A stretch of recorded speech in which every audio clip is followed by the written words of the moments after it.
I'm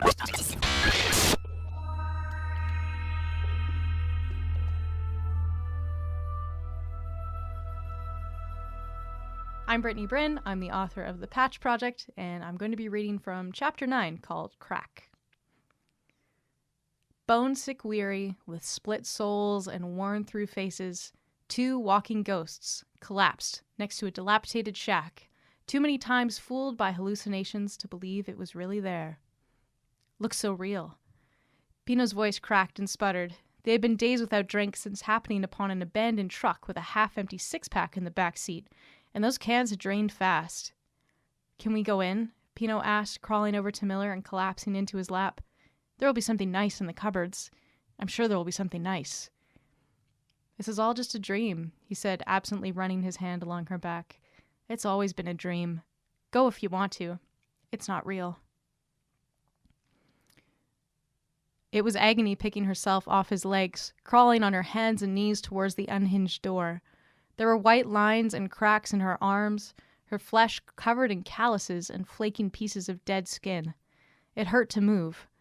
Pino kept on, dragging her boots along the resilient ground in long scrapes, placing her palms flat, one in front of the other. Her dark eyes were huge in her wasted face. Her throat was always in the process of trying to swallow, so that her chin was constantly back against her neck. Her line of travel was mindless. The shack growing before her, the olive-green walls graffitied over with pictures of brooding hipsters and magpies. The windows were boarded, the porch full of holes, with a wicker lounge chair crammed into the corner. A flash of an old lady seemed to sit in the chair, but when Pino turned her full gaze onto it with a gasp, the vision was gone. She placed a hand, shaking, onto the first wooden step, the natural rough-hewn grain embedding into her skin. The moment was somehow holy, and she remained there with her eyes closed, communing with the long-dead piece of tree that had been walked on day after day without ever really being noticed. The next step was acknowledged, her exhausted body groaning under the sustained altitude of her climb. The deck was made up of more substantial boards, though some had rotted through long ago, and all of them had been bleached by the elements of an earlier world. Pino pushed off the ground, placing her knees on the top step, proceeding upward. Once her hands and knees had met, she laid face down on the deck with her arms spread and her nose inhaling remnants of dust. "This is the most stable, imaginary porch I've ever been on," she thought, before pressing forward. Her knees locked, she ached. She was moving not out of a measured, active decision, but some force of mind or will that kept telling her, "Go." A mantra that she could bend to, and by obeying and repeating it in her mind could crawl 1 inch further, and then another, and then another. She was brought up short by the bang of the door collapsing inward, shifted off balance by her added, though inconsequential, weight on the porch. A cloud of sawdust puffed up and settled gently into her hair as she crawled through the entrance.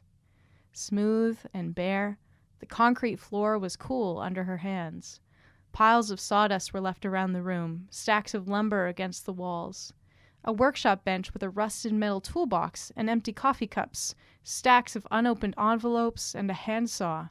An icon depicting 3 figures seated in front of a gold background, hung on the back wall next to a closed closet door. Pino crawled towards it, her hands leaving streaks in the fine layer of sawdust. She reached up for its handle, pulling herself to her knees and unhooking the latch. Unsteady on her feet, she used the door to support herself as it swung outward.